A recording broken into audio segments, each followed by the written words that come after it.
છો તો ખાસ કરીને સેલ્સ પર પહેલાં નજર કરશો તો 5% ગ્રોથના અહીંયા અનુમાન જોવા મળી રહ્યા છે અને લગભગ 58,960 કરોડ પર આપણને સેલ્સના નંબર્સ આવતા જોવા મળી શકે છે. એડજસ્ટેબલ નફાની વાત કરશું ત્યાં 35%નો ગ્રોથ અહીંયા જોવા મળી શકે છે. 4,294 કરોડ પર નફાના નંબર્સ અહીંયા જે છે આવતા જોવા મળવાના અનુમાન અહીંયા મળી રહ્યા છે.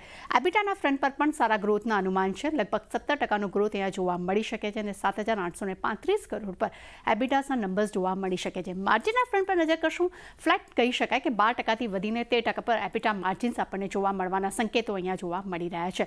પરંતુ બીજે ખાસ ક્યાં નજર રાખવાની રહેશે તો નોવેલિસના પરિણામ જોયા તે અનુમાન કરતાં આપણને ખૂબ જ સારા આવતા જોવા મળ્યા છે. તેટલું જ નહીં, ત્રિમાસિક આધાર પર સેલ્સ વોલ્યુમ ગ્રોથ પણ ત્યાં આપણને 6% જોવા મળ્યો હતો.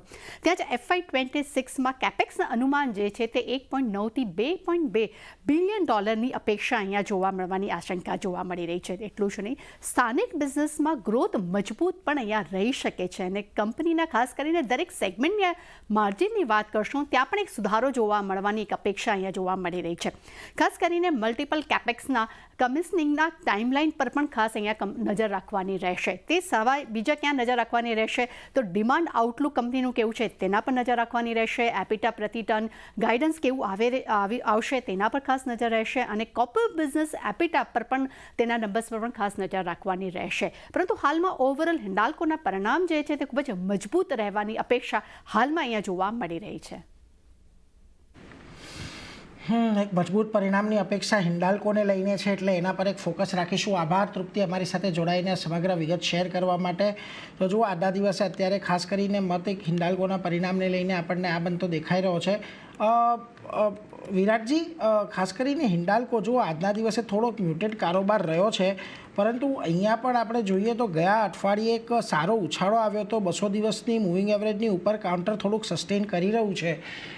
કઈ રીતે હવે અહીંથી લેવલ્સને વોચ આઉટ કરવા જોઈએ? ખાસ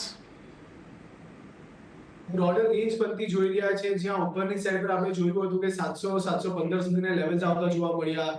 નીચેની સાઈડ પર 560 સુધીના લેવલ્સ પણ બનતા જોવા મળ્યા અને અત્યારના કંઈક એના વચ્ચે આપણને કારોબાર થતો જોવા મળી રહ્યો છે.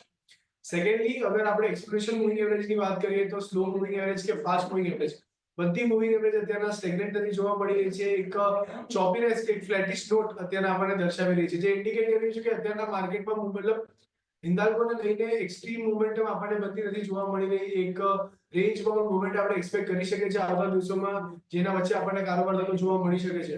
નીચેની સાઈડ પર 665 ની આસપાસ 635 ની આસપાસનો લેવલ છે, જે સારા સપોર્ટની જેમ કામ કરતો જોવા મળે અને ઉપરની સાઈડ પર જે રીતે મેં કહ્યું 700-710 સુધીના લેવલ્સ આપણને બનતા જોવા મળી શકે છે. તો અહીંયાથી અગર તમારે લોંગ કરવું હોય તો ઉપરમાં 700-710 ના ટાર્ગેટ રાખો, નીચેમાં 630 ની આસપાસનો 635 ની આસપાસનો સ્ટોપ લોસ રાખો અને તમે કારોબાર કરી શકો છો.